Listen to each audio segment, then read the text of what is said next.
Facebook account deactive আমাদের সাময়িক কোনো সমস্যার কারণে আমাদের ফেসবুক অ্যাকাউন্টটা নষ্ট করে দিতে হয়। তো আমরা ফেসবুক অ্যাকাউন্টটা নষ্ট না করে এখান থেকে আমরা ডিএক্টিভ করে নিতে পারবো। আমাদের ফেসবুক অ্যাকাউন্টটাকে খুঁজে পাবে না এবং কি সার্চ করে আমাদের অ্যাকাউন্টটা বের করতে পারবে না। তো আমরা এটা পুনরায় আবারও ওপেন করতে পারবো। তো এখান থেকে আমরা আমাদের অ্যাকাউন্টটা আবারও পুনরায় অ্যাক্টিভ করে নিতে পারবো। আমরা এখান থেকে আমাদের অ্যাকাউন্ট প্রোফাইল পেজে চলে আসতে হবে। এখানে অ্যাকাউন্ট প্রোফাইল পেজে চলে আসলাম। নিচে চলে আসার পরে এখানে আমরা সেটিংস অ্যান্ড প্রাইভেসি পেয়ে যাব।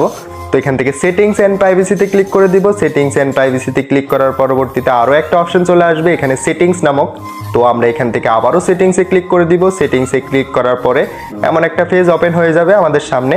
তো এখান থেকে আমরা আমাদের প্রোফাইল সেটিংসটা সিলেক্ট করে নিতে হবে। এটা আমার সবার উপরেই আছে প্রোফাইল সেটিংস। তো এখান থেকে আমি আমার প্রোফাইল সেটিংসে চলে যাব। আমি এখান থেকে প্রোফাইল সেটিংসে চলে আসলাম। তো আপনারা খুঁজে নেবেন। তো এখান থেকে প্রোফাইল সেটিংসে আসার পরে এখানে একটা অপশন শো করবে আমাদের, আমরা একটা অপশন বের করতে হবে।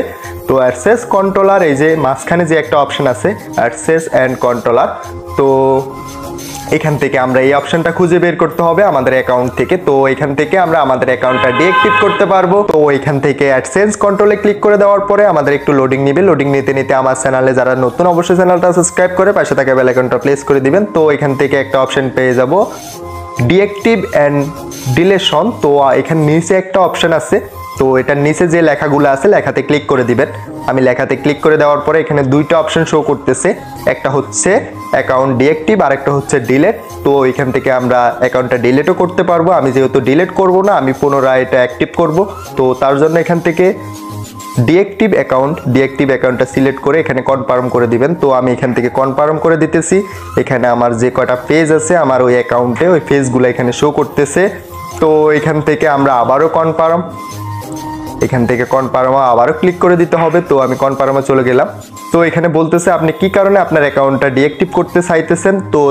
তো এখানে যেহেতু আমার কোনো প্রকার ওয়ে নেই, তার জন্য আমি টেম্পারেটলি অ্যাকাউন্টটা ব্লক করে দিতেছি। মানে আমার টেম্পারেটলি আমি অ্যাকাউন্টটা ডিএক্টিভ করে আমি আবারও আমার মনে চাইলে আমি আমার অ্যাকাউন্টটা অ্যাক্টিভ করে নিব। তো তার জন্য আমরা এখানে this is temporarily I will be back. তো এখান থেকে আমরা উপরে অপশনটা সিলেক্ট করে নিব। আপনার যদি কোনো সমস্যা থাকে সিলেক্ট করে নেবেন। তো এখান থেকে কন্টিনিউতে ক্লিক করে দিবেন।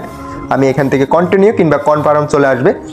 ক্লিক করে দেওয়ার পরে ঠিক এমন একটা পেজ শো করবে। তো এখানে মজার একটা বিষয় আছে, আমি দেখিয়ে দিচ্ছি। যদি আমরা নিচে চলে আসি, নিচে চলে আসার পরে এখানে ডেজ লেখা আছে, এই যে দেখেন 7 ডেজ। তো এটার পাশে একটা আইকন আছে, আইকনে ক্লিক করে দিবেন। এখানে আমি আইকনে ক্লিক করে দিলাম। আইকনে ক্লিক করে দেওয়ার পরে এখানে কয়েকটা দিন শো করতেছে। তো এখানে মজার বিষয়টা হচ্ছে আপনি যদি একদিন কিংবা 2 দিন 3 দিন 5 দিন সিলেক্ট করেন, যেটাই সিলেক্ট করেন না কেন, অটোমেটিকলি আপনার অ্যাকাউন্টটা 2 দিন 3 দিন 5 দিন পরে আবারও ফেসবুক কর্তৃপক্ষ নিজে থেকে ওপেন করে দিবে, মানে নিজে থেকে অ্যাক্টিভ করে দিবে। আপনি কোনো কিছুই করা লাগবে না। তো আমি যেহেতু একদিনের জন্য করতে চাইতেছি, আমি 1-এ ক্লিক করে দিলাম, মানে 1 ডেজ। তো আমি এখান থেকে 1 ডেজটা সিলেক্ট করে নিলাম। আপনি আপনার মনের মতো করে আর নিচের অপশনটা দিয়ে দিলে আর আপনি করা ছাড়া আর হবে না। তো এখান থেকে কন্টিনিউতে ক্লিক করে দিতে হবে। আমি আবারও কন্টিনিউতে ক্লিক করে দিলাম। এখানে কন্টিনিউতে ক্লিক করার পর আরও একটা মজার বিষয় আছে, এখানে আপনি চাইলে আপনি এখান থেকে মেসেঞ্জারটা ওপেন রাখতে পারবেন। মেসেঞ্জারে আপনি সবার সাথে কথা বলতে পারবেন এবং কি ফেসবুকের নোটিফিকেশনগুলো চেক করতে পারবেন। তো এখানে ফেসবুকের নোটিফিকেশন আমি কোনো কিছুই করবো না, এখানে টিকমার্ক করে দিলে আপনার মেসেঞ্জার এবং ফেসবুকের নোটিফিকেশনটা অন হয়ে থাকবে। তো এখান থেকে আমি কোনো কিছু করলাম না, আমি অ্যাকাউন্ট ডিএক্টিভে ক্লিক করে দিলাম। তো অ্যাকাউন্টে ডিএক্টিভে ক্লিক করে দেওয়ার পরে অটোমেটিকলি আমাকে লগ ইন করে নিবে। তো এখান থেকে আমাদের অ্যাকাউন্টটা লগ ইন হয়ে যাবে। আমরা এখান থেকে অ্যাকাউন্টটা আবারও অ্যাক্টিভ করতে পারবো। আমাদের চাইলে আমরা এখানে পাসওয়ার্ড এবং নাম্বার দিয়ে আমাদের অ্যাকাউন্টটা আবারও অ্যাক্টিভ করে নিতে পারবো।